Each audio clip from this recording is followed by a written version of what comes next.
un mot en ing un peu barbare anglo-saxon. Littéralement, ça veut dire l'eau. Donc batch cooking, c'est l'idée de cuisiner par l'eau.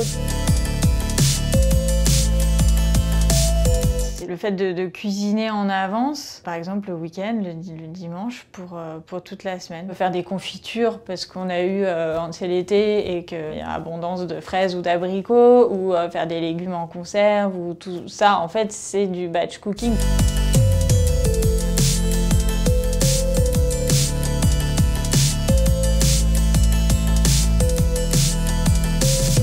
Ça peut être plusieurs choses, ça peut être faire un plat comme les lasagnes. Si on en fait, ça prend du temps, donc autant en faire en plus grande quantité pour en avoir pour plusieurs repas. Ça peut aussi être faire un bœuf bourguignon, sachant que c'est ce genre de plat un peu comme aussi le pot-au-feu qui peuvent se décliner en plusieurs repas. On le mange une première fois avec je sais pas, des tagliatelles ou des pommes de terre, et ensuite avec le reste, on va pouvoir faire en ajoutant des olives ou du persil haché, en coupant le tout plus petit, on en fait une sauce pour des pâtes pour un autre repas.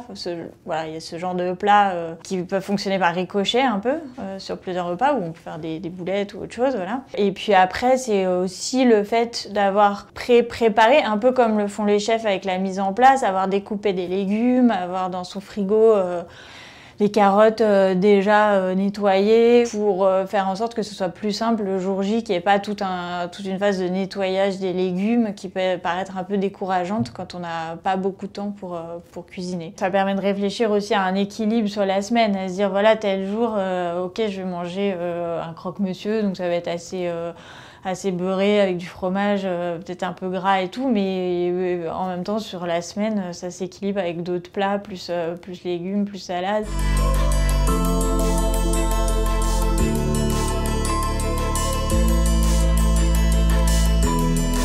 L'avantage de prévoir cette session de cuisine du dimanche, c'est aussi que ça peut être une personne qui le fait en se prévoyant d'écouter un bon disque, un podcast ou je ne sais quoi. Mais ça peut aussi être un moment familial où on fait participer, on s'y met à plusieurs, on fait participer un enfant qui peut effeuiller du persil ou faire des petites tâches simples. Comme c'est un temps qui est consacré à ça, c'est peut-être plus facile d'intégrer tout le monde que si c'est le rush du soir de la semaine.